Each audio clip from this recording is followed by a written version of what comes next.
Funding for My Homes in Alabama, The Randy Owen Story was provided in part by Coca-Cola Bottling Company United.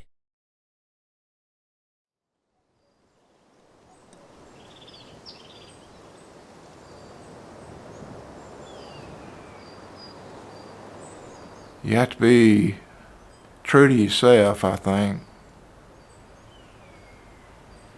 But at the same time, you gotta be willing not to burn bridges for good. I'm a great example, and I tell my kids, I quote that one line to them a lot.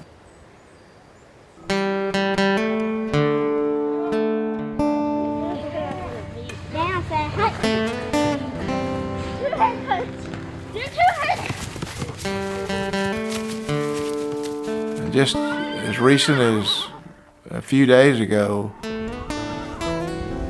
a situation came up in my life where I hadn't burned a bridge that I could have, but I didn't. And so it ended up being something very beautiful. I had a doctor tell me one time, and I'll never will forget it. He said, when are you going to learn to say no? And I never had thought about it. You work really hard at it and you owe it to your family and your children to have something left for them, which I wasn't good at for a while. Land of the free and the home of the brave.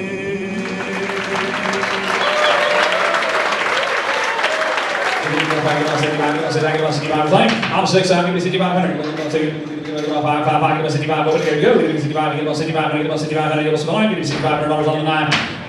But when the song that you're singing touches people in so many different ways, I don't know how to say it any other way except it's just beautiful. And that's the way it is.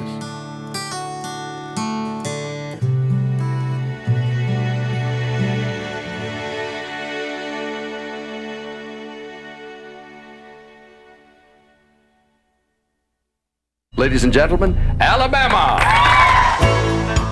With more than 73 million records sold, Alabama stands among the most celebrated bands in country music history. Hey, the closer you get. They were kind of rebels, you know, when they came out, their sound was like none other. Everybody loved what they did.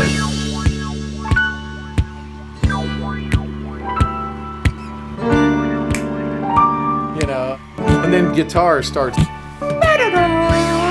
the crowd's just going crazy. There's not an Alabama song that comes on that somebody doesn't know who it is right off the bat. Hearing somebody sing a song that was about my life, it's something that I felt. They've picked up more than 200 major awards along the way. Alabama! Alabama! Alabama! And they are easily one of the most recognizable bands in country music. Spend my dollar, They were equal parts bar band and professional touring outfit. They never outgrew the bar band, though. They were so damn good, man. I didn't see anybody that could come close to doing what they were doing. But for lead singer and songwriter Randy Owen, the heartbeat of Alabama has always been home.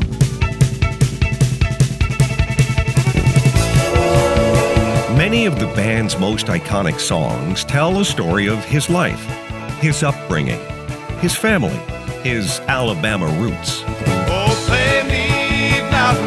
I love that he wrote exactly what it was like, and it felt like he was singing it to me. I think he always just sang from the heart, straightforward. You can't have a football team without a quarterback. You can't have a good band without having a front man. I don't think there's ever been a better singer come down the pike.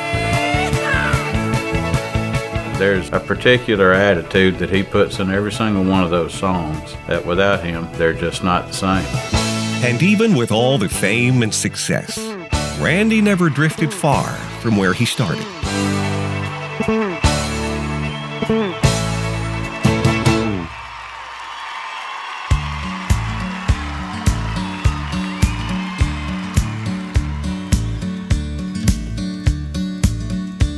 My dad was a big man with a will that was tough. He was was at his best. On the 13th of December, 1949, Randy Owen was born in Fort Payne, Alabama, beneath the shadow of Lookout Mountain. He was the firstborn of Gladstone and Martha Owen, whose own story had begun just up the mountain 2 years earlier. Mama was playing at a convention-style singing school, and she looked out the window and she saw this guy plowing a mule, and she fell in love with him. He fell in love with her. They wrote letters back, love letters. So Daddy went to ask Mama to marry him, and he had to walk through the woods in a trail. And so when he got down to ask her to marry him, he said, "If I go off to war and come back, would you still marry me?" And Mama said, "I'll marry you right now."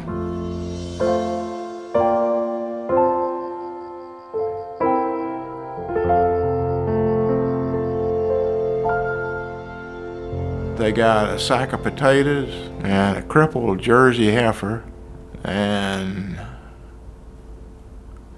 a mule.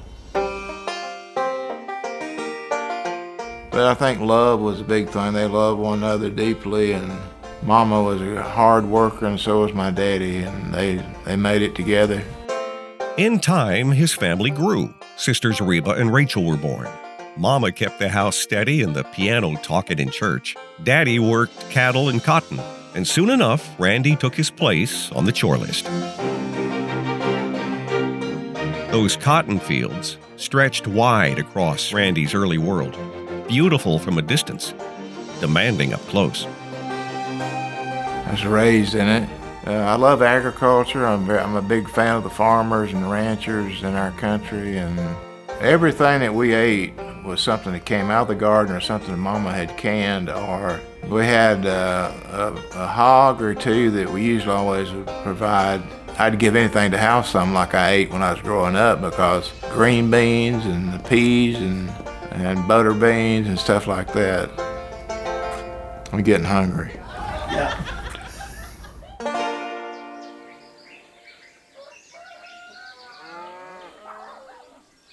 I mean, you have to understand, we were poor. We barely eked by. And Daddy finally bought a Stella guitar, and he showed me E, A, and B.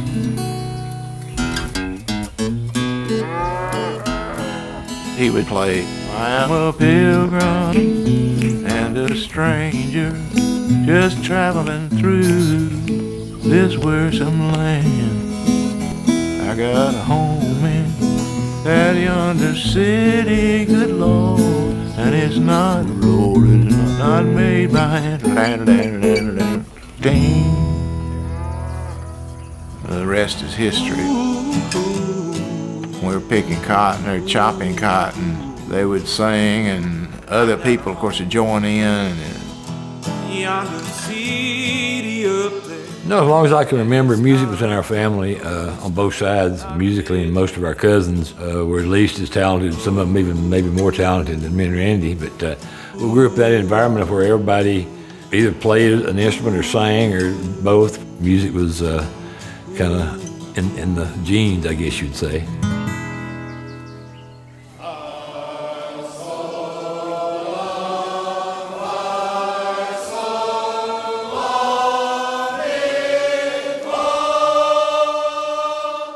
Edna Hill is where my papa and grandma Tig got married.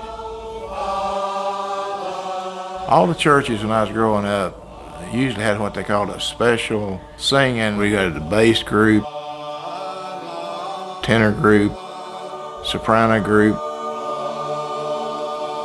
Always had a great pianist like my mama to play. Me and Teddy and a lot of us, our cousins, and Reba, my sister, we enjoyed going to churches where they actually had music. Down home, Not necessarily singing out of a book all the time. Songs that were passed down. And I remember how special it was at the time. And I think, excuse me, but spiritual music was our introduction to music. And then me and Randy, neither one didn't have a brother, so we lived across the cotton field from each other. So if we had time in the afternoon, it was getting together and maybe working on a new Beatles chord, Working out Beatles chords with Teddy opened the next door. But before Randy followed the pull of music too far, he set his sights on the best education a kid from that hilltop farm could reach.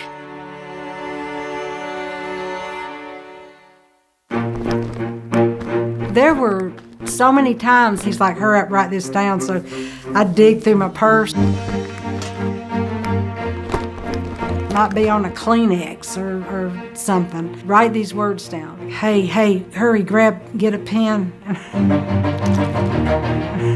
I'm thinking, oh my gosh. And then the words would be like, floating down the river, bending over, skinning cats. I'm thinking, what are you doing?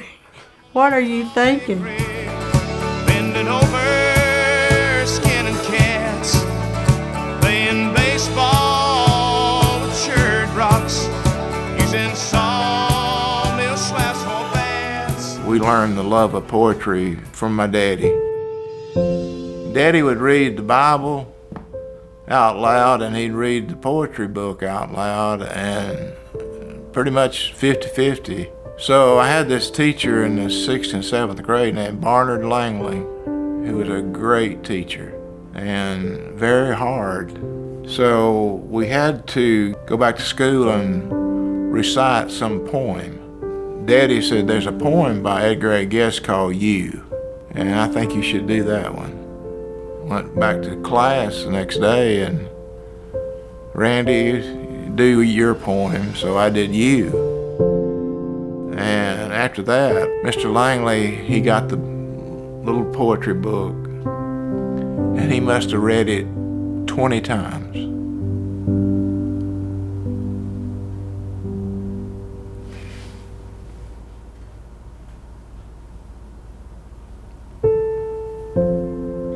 You are the fellow that has to decide whether you'll do it or toss it aside.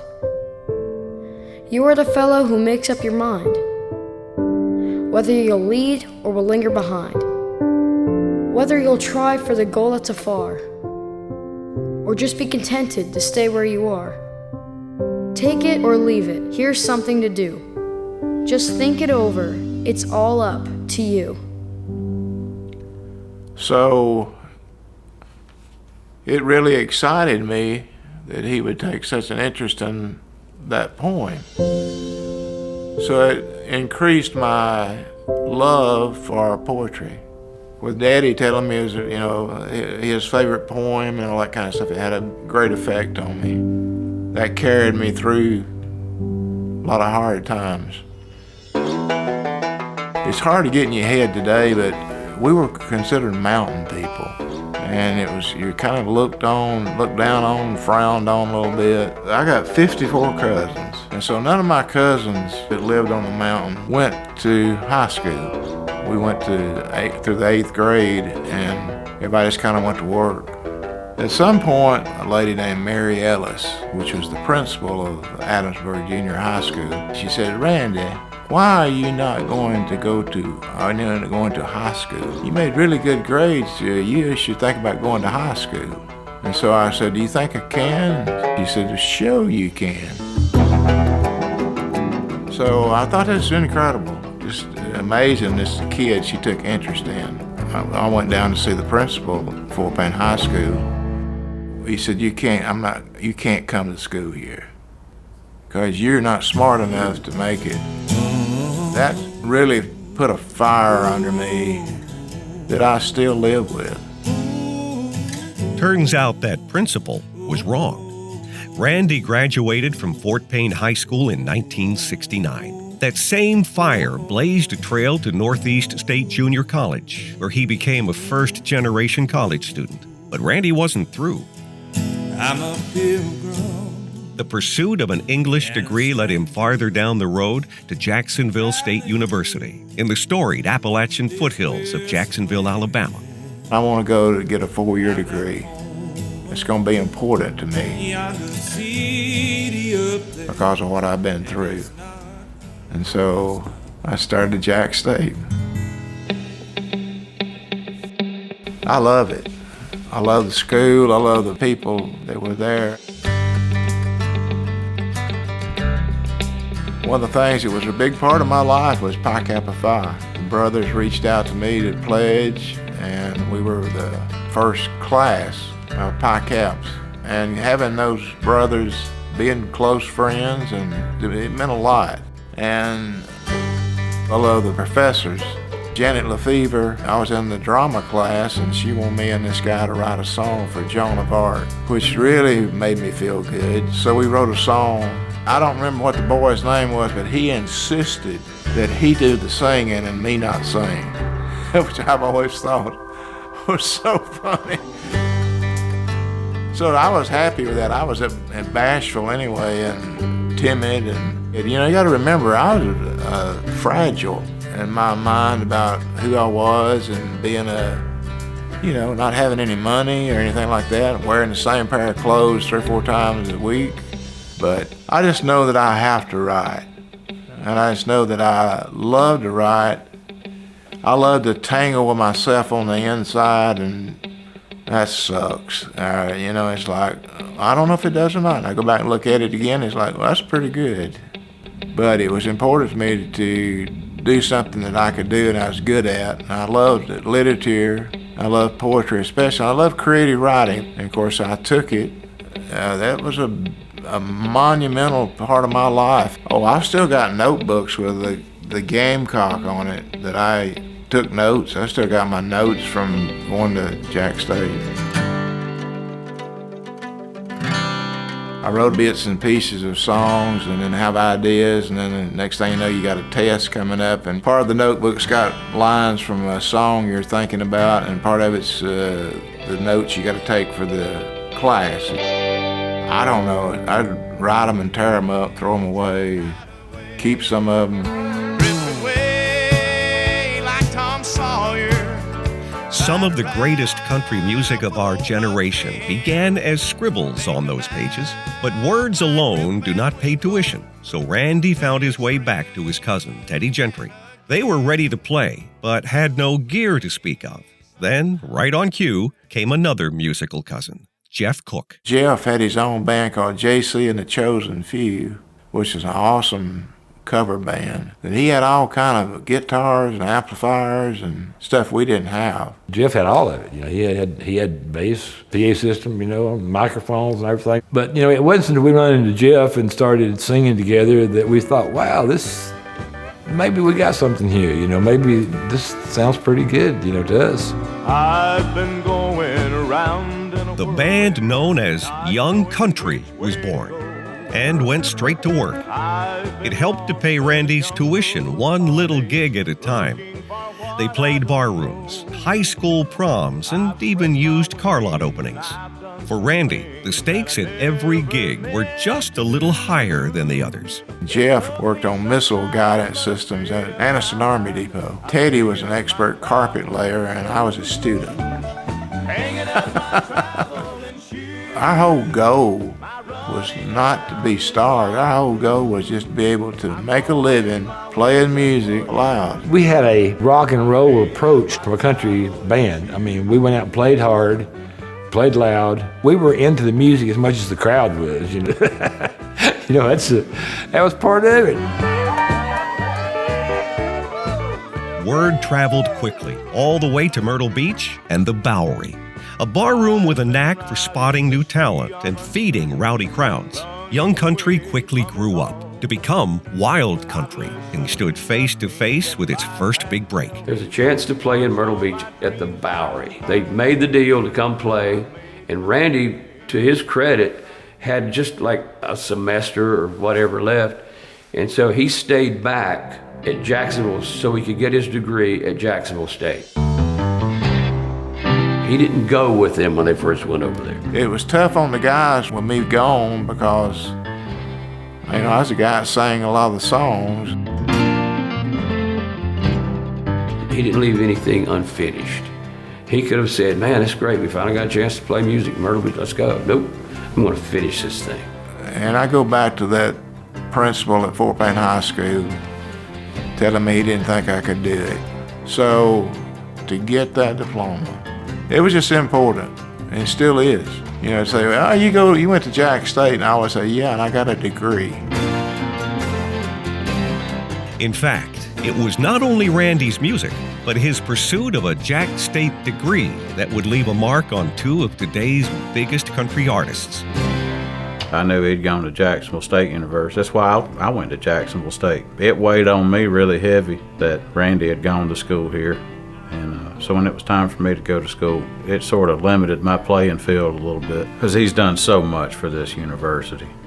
He's the reason that guys like me and Riley come back. Yeah, I've always been very proud of where I'm from and, having been at Jacksonville State and having a little brief football career there, that's probably something I would brag about before playing country music, and the fact that I'm friends with Randy Owen is probably the biggest thing I would brag about out of all that. So I don't know that I would know Randy and have the relationship that I do with him without Jacksonville State, so it definitely brought us closer together and gave us that commonality. Randy taking time to go and finish his degree when he had, a very promising music career ahead of him, not only says how much he cares about the university, but also it says a lot about his work ethic. I struggled with college without having a music career, so to be able to imagine to go back and do that, but just wanting that validation and to be able to say to your kids and grandkids, hey, I was doing this and I still took the time to go get a degree is a pretty impressive thing. I'm fixing to graduate, get my degree, and after that, I'm gung-ho. So I left as soon as I could leave Jack State, just got my Camaro, got on I-20, drove to Myrtle Beach, South Carolina.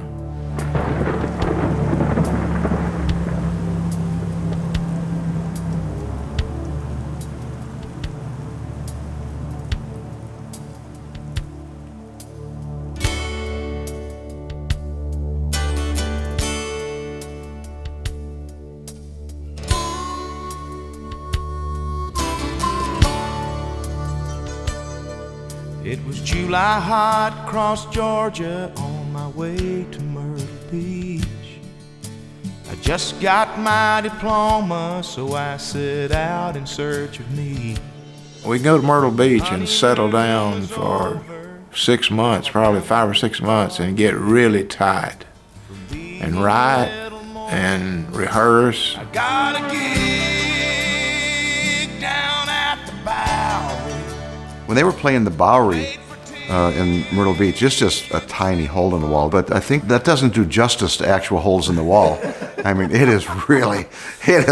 is just a little bar with country music. Not only is the eighth wonder of the world, it's billed as continuous entertainment. The Bowery had a 300-pound go-go dancer. Strippers, not total stripping, but close to it, that we would play the music for while they did their thing on the front of the stage. Craziness. But I think, because I'm in radio at the time in Myrtle Beach, that's where they honed their craft, where they became entertainers, literally became entertainers. It was a linchpin. It gave them a place to play. Was it Madison Square Garden? Nope, but it developed them as an artist, as a group, without having to lean on something else. They had to lean on themselves. They brought that high energy, almost, I think people used to say, their show is like a rock show with the energy and the movement. Although playing for tips was far from ideal, something important was taking shape. Wild Country was becoming a full-fledged band. We learned how to cover other people's songs and keep writing. There was nothing that we were immune to trying. We had to know every kind of song, bluegrass, gospel, country, pop, whatever. All country one night, you'd have a rock and roll crowd wanting to hear our rock and roll show one night. It made us learn and be able to adapt to almost any style of music. No matter what it was, we would tackle it and try to, for $1 or $2, And before long, people all along the eastern seaboard were hearing about the little band in the beer joint making a whole lot of noise. And even without a steady drummer locked in, the band was already moving to a rhythm all its own. They're being seen and heard by vacationers. They're coming from Ohio, West Virginia, Pennsylvania, North Carolina. They're coming into this little beer joint. Drinking was forbidden in my Christian country home. And they're seeing this band that just blew their mind. The best thing about the Bowery was that they didn't care what we played as long as we were making noise, and we were free to work on original songs, which we did a lot. We were doing Homes in Alabama. Tennessee River, mountain music.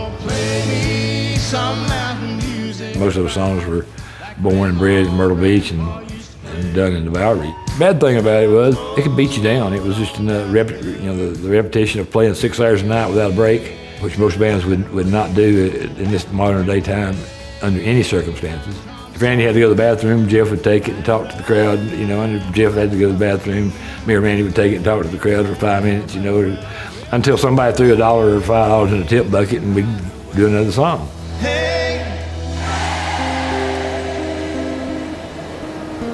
Me and 2 other girlfriends, along with their moms, who were our chaperones, we decided to go to Myrtle Beach. Right across the little alley there was the Bowery, and we wanted to listen, not participate in anything else, just listen. Randy was actually sitting on a stool. I was totally drawn to the voice. Of course, he was a very good-looking guy. But when he started singing, I was melting.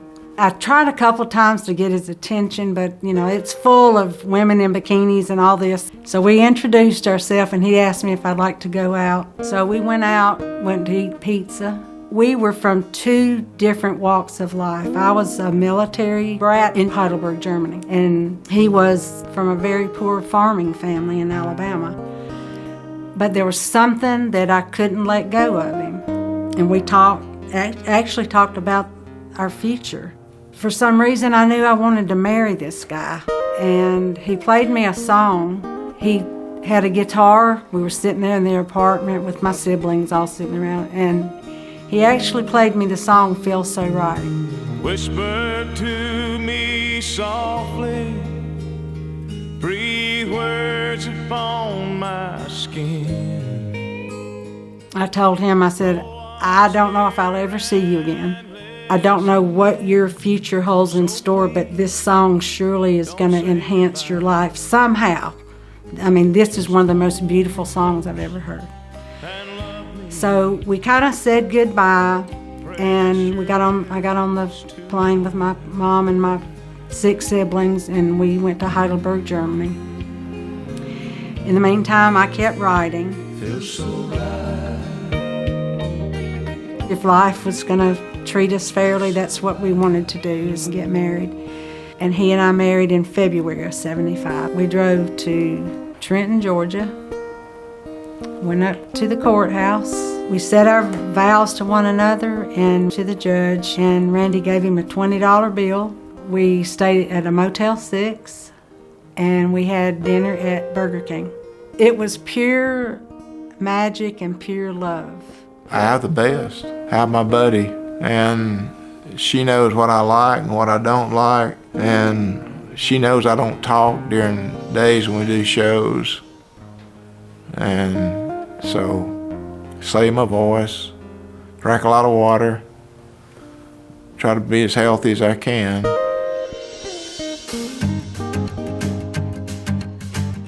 At the Bowery, gradually after 2 or 3 years, we were really, really good. We were really tight. I got to where I would book us then in the wintertime in the Carolinas and Virginia and West Virginia and Tennessee. And so we bought the biggest van that we could buy, the Blue Goose. 2 of us would sleep, 2 of us would drive. We got every bit of our equipment, all our suitcases, our luggage, and a PA system in that van. The Blue Goose carried more than gear. It carried hope. 4 young men living off a tip jar. pushing towards something better, one rough mile at a time. And when a decent paying gig finally came along, it felt like the break they had been waiting for. So one night, this lady called me from Florence, South Carolina, and she wanted to book us at the Thunderbird. $1,400 for 6 nights, which is the first big deal. We started playing, and I mean, this place is packed out with people. There's people everywhere, jumping around, having a big time. And so that Wednesday, she called me and she said, I need to talk to you. And she said, I'm gonna have to fire y'all. You're bringing in a rough crowd.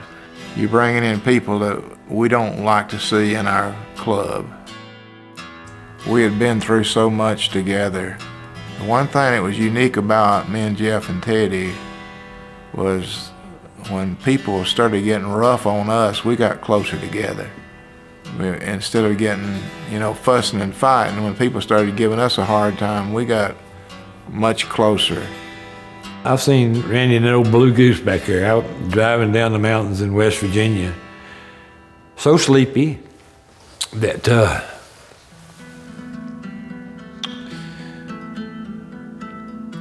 didn't know where you'd make it to the next gig or not. But the drive and determination that me and him and Jeff had seemed like the tougher the industry got, the closer we would get together. It would drive us even closer together sometimes. But it's not an easy business. While the Thunderbird may have shown them the door, it also opened another one. The receptionist there had a son who wanted to play drums. Loud, hard rock drums. At that time, Mark Herndon's mother kind of put 2 and 2 together. And so she told Herndon, she said, well, their drummers just quit and they got fired, but they're looking for a drummer. So we told him to come down to the Bowery. He was 15 minutes early. Not a very good drummer, but with a great attitude. I walked with him down to the beach. I asked him, I said, what is your goals? He said, I want to play concerts, big crowds, big audiences. And so I said, but you don't know anything about country music. But he worked with Teddy and Jeff and me, and he became an awesome drummer. July the 12th, 1980 was our last night at the Bowery. It was kind of very emotional, all the local people that we've been knowing for all those years. Forged in that strange and beautiful space, somewhere between the old church music back home and the rowdy pulse of coastal hard rock, the band had spent 7 years building a sound all its own. That sound was ready to hit the road with a new name. I was born across the river in the mountains where I call home. Lord, times are good there, don't know why. When they went to the Bowery, they were known as Wild Country. They became known as that band from Alabama, the Alabama Band. And then it later became just Alabama. By the time Wild Country became Alabama, Randy Owen was no longer just trying to keep gas in the tank and tuition in his pocket. He was stepping into the very life he had been chasing and bracing for all along. Oh, play me some mountain music. You got it! Once that road opened up, it came fast. In Texas, folks were coming to fisticuffs just to get a glimpse. We went to Texas for 30 straight shows. And they told us, they said, when you get out of Texas, you'll learn what you need to do. And boy, that was true. And we didn't know we was popular in Texas. But the word was out and it was getting wild. We started playing, of course, it's big crowds, big audiences. Then they start fighting. And they're knocking the hell out of one another, and it's like, well, what's going on? It's like, we find out later that they were trying to dance on the dance floor while people were sitting on the dance floor, and that's what caused the fight. We called the folks at RCA and said, they hate us in Texas. And they said, no, that's good, because in Texas, if they like you, they're going to dance. It was the first clear sign that Alabama did not need to reinvent itself for the times. No uniforms, No leisure suits, t-shirts, jeans, and a little mullet would do just fine. America was opening its ears to Southern voices.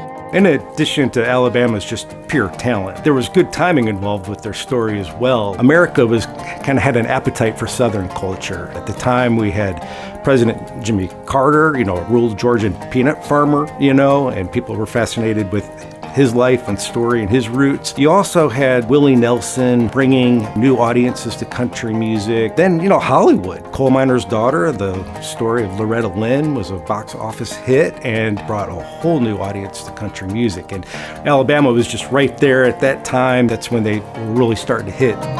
Then came the record that proved it. My Homes in Alabama, their first album for RCA, went gold. The songs were taking hold. The crowds were getting bigger, and before long, Alabama was no longer just riding the moment. They were helping shape it. Basically, they brought rock production, which had never happened before in country music. I mean, they were using a huge lighting system, and when they were playing venues, the audience couldn't hear them because they were screaming so loud. So they said, we've got to get the biggest sound system we can get. So they went to see Bob Seger in Memphis, found out his sound system was for sale, and so they bought it. No country acts were touring arenas, but Alabama, they just exploded. They went from 0 to 100 overnight.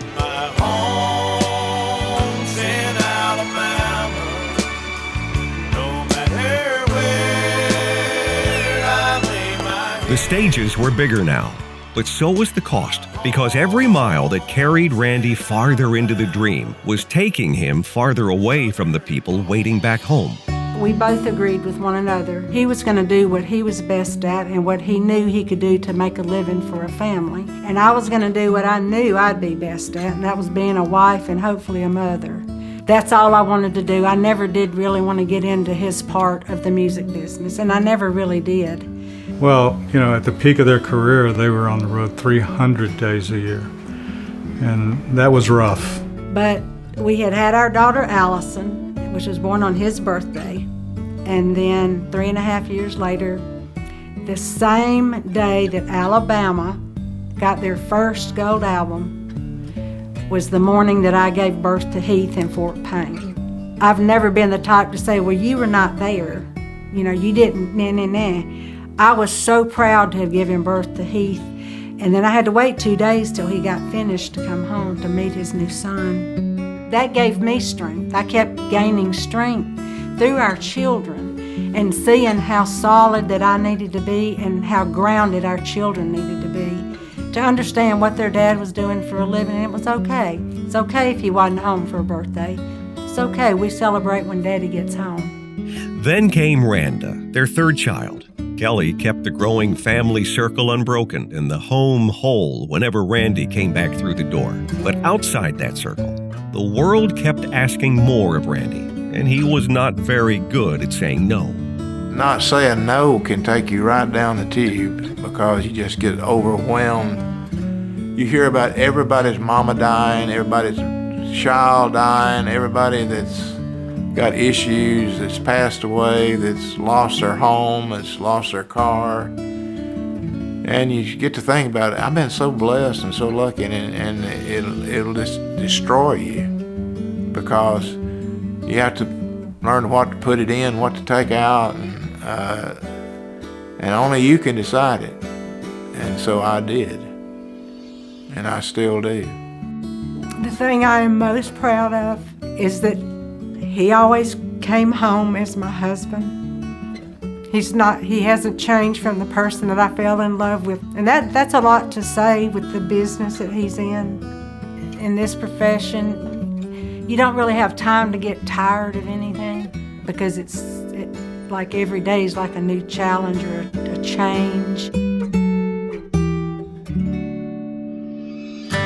In time, the road had been very good to Randy Owen. 43 #1 hits for Alabama, more than 73 million records sold, 200 major awards. But it had also taken its toll. All that mileage, all that pressure, all that time away. A man can only carry so much. Maybe that's why June Jam mattered. It was not just a concert. It was a way of bringing the music home to Fort Payne. Half show, half fundraiser, all heart. Well, for starters, June Jam was the first concert I ever went to where I wasn't playing. But June Jam left a mark on me. Well, I'd never seen that many big names in one place ever. And of course, Alabama comes on to close out the night. To sit there and listen to songs that I'd been hearing ever since I was about 4 or 5 years old. It was a perfect evening for me. The original June Jam started in June of 1982. It went from 1982 to 1997.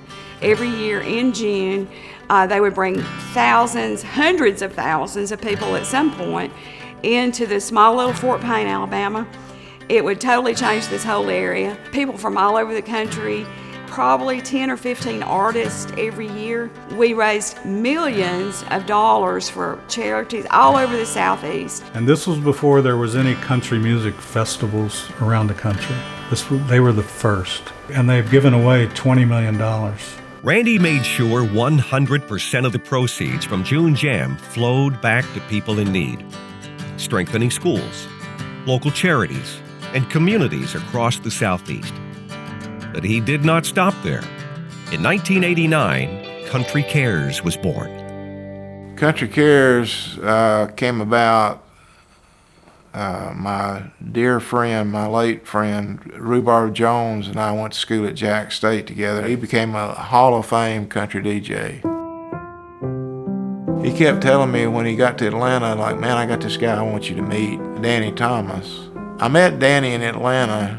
He expressed to me he'd love to see the country music business get involved in helping raise money for the kids at St. Jude, which really touched my heart. And that started in '89, and of course Rhubarb was in the forefront of it. I spent day after day after day after day with Kelly helping me and my kids, and I had a telephone set up on the table, and I'd call the radio stations and ask them if they would get involved with St. Jude. That went on for several years, and then it took hold after a couple of years, and that's how Country Cares was formed. Randy rallied country radio and the wider country music family, turning Country Cares into a mighty force for St. Jude.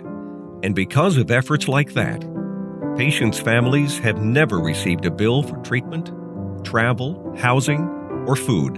A few days ago, we were in Memphis for a visit, and I was told that they've now surpassed $1 billion because of Country Cares. And it was a beautiful moment. The essence of Randy is that he is indeed a very good man. In his heart, he does the right thing. He cares about people, he cares about family, he cares about God, he cares about all the right things. And so it's not hard for him to put things together like Country Cares.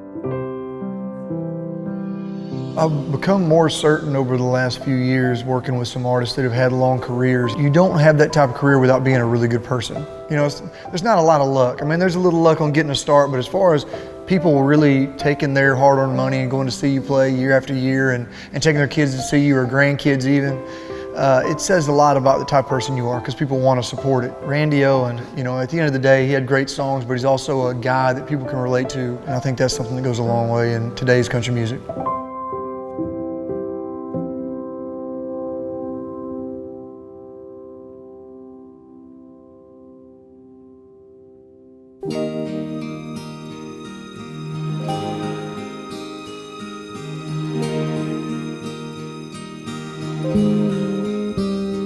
It's gratifying to know that,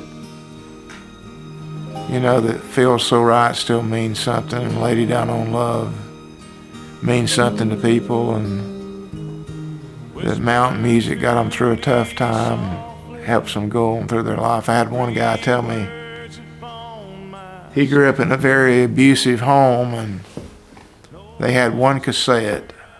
He said he and his sister would go plug in the cassette, and that's what got them through the abuse, was our music.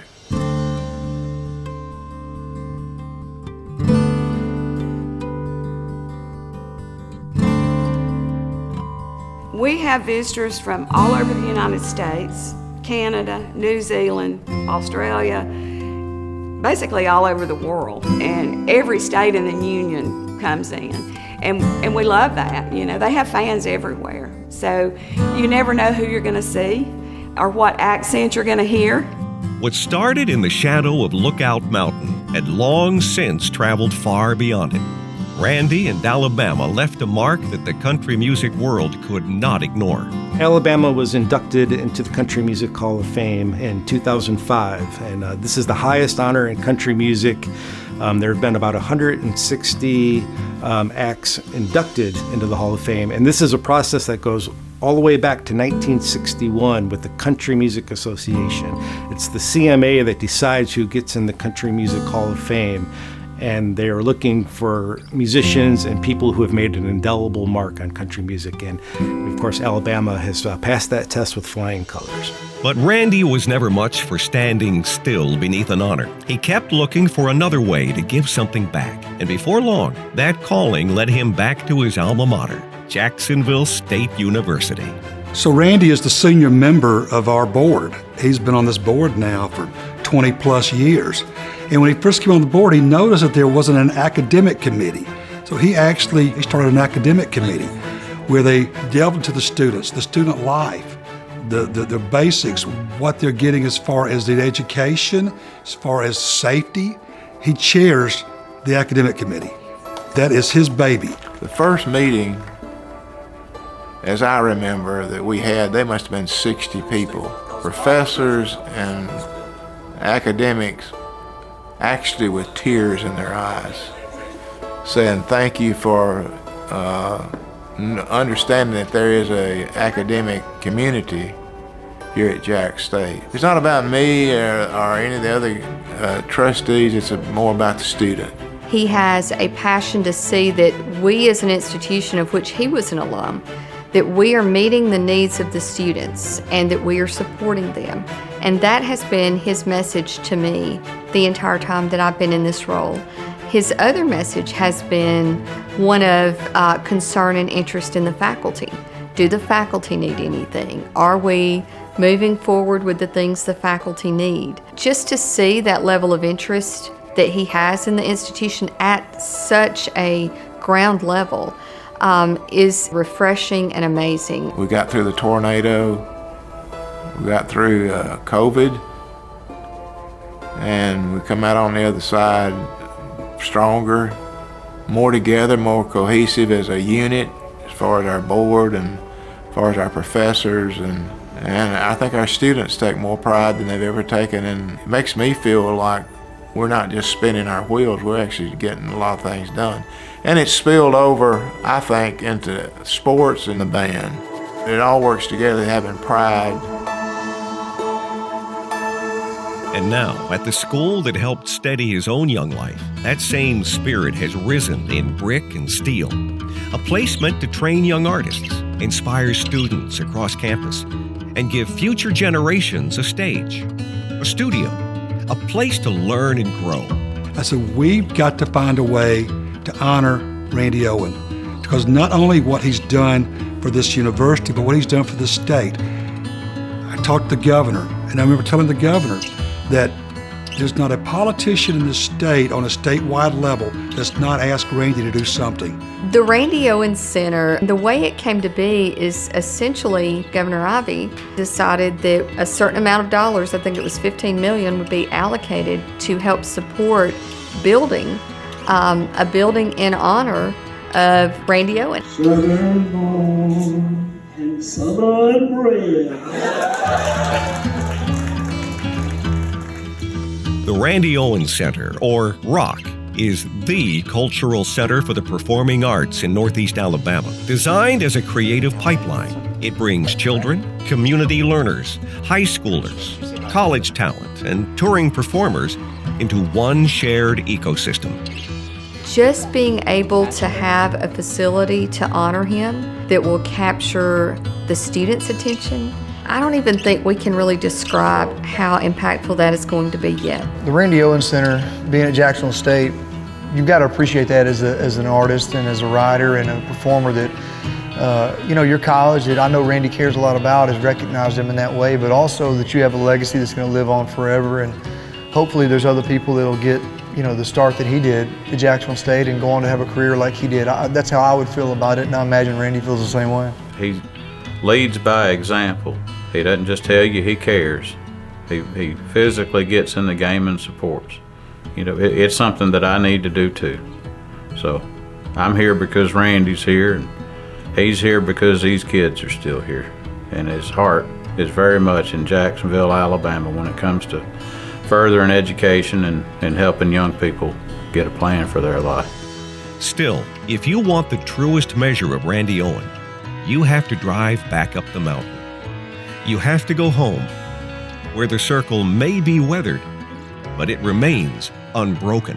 It's the circle of life. It's come back to Randy and I. We have our children all with us. We have our grandchildren. And really, when it's all said and done, that's life. Where's your eyes? Where's John? Yeah. After all the miles, all the songs, and all the noise, Randy Owen came home to the work and wonder that had shaped him from the start. My daddy had cattle and my two grandfathers had cattle, but I grew up, loving the business. When I first started getting registered Hereford cattle, it was kind of like an extension of my papa's dreams. Me and Kelly thought we'd get 20 or 30, maybe, and that ended up being several more. As life goes on, my baby daughter married a young man. They both went to Auburn together and got their masters. Just so happened he was a great cowman, tutored by his father. So they've taken what me and Kelly started and taken it to a whole new height. This is what we love, this is what we do day in and day out, and we absolutely could not do it without you guys.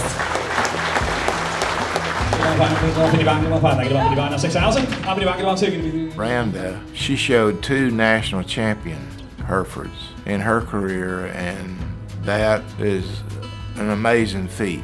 It's more competitive than football or any other sport.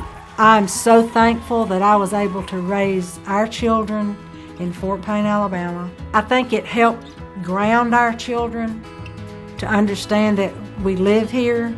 They were just like everybody else that was in our community, whether they were playing basketball, football, showing cattle, and it was much easier to grow up knowing the great fundamentals of life and how to treat people. We just got through a showing in Louisville, Kentucky at the North American. Our granddaughter, Harper Rose, she won a class. She did an excellent job. I'm so proud of her and proud that she's going to be able to continue on with the tradition of being in the cattle business, and she's got a great start.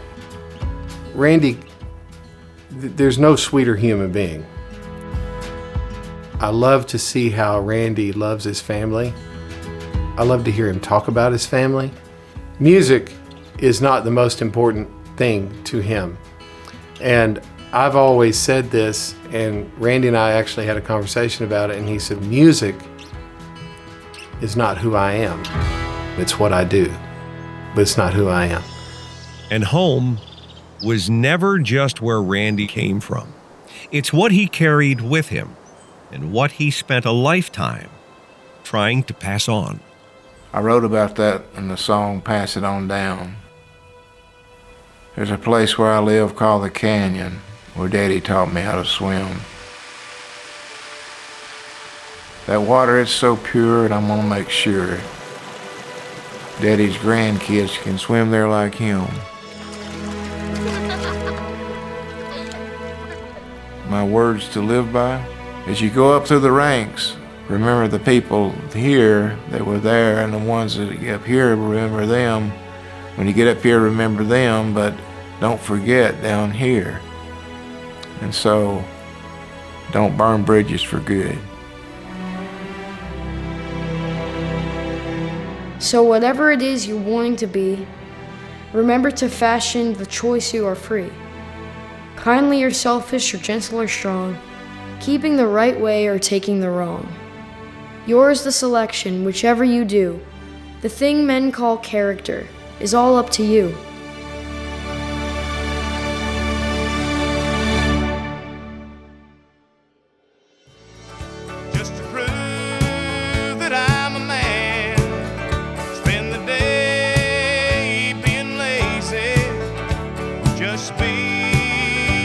preacher's friend. Climb a long tall hickory, bending over, skinning cats, playing baseball with chert rocks. You're sitting in one of the great places for chert in the valley here. They haul it out and put it on the roads, chert rocks. The song had been a major hit, and the album had sold millions, and so we go to New York City as the guest of the guy that's the head of RCA. And he says, "Tell me about chert rocks." And so I said, "Well, it's a rock that's in our area." He's like, "There's no such word." And I said, "Yeah, this word." And so he has the butler with the white gloves and tuxedo on and everything. He brings over the dictionary, and it's about that thick. He said, "Look up chert, C-H-I-R-T. So the guy opens it up and looks, and he's like, "There's no such a word." He said, "See, I told you." I said, "Well, look up C-H-E-R-T. So C-H-E-R-T, a certain rock formation in the valleys and hills. So the look on his face was worth a lot of money. The guy who thought he was so smart, smarter than these country boys.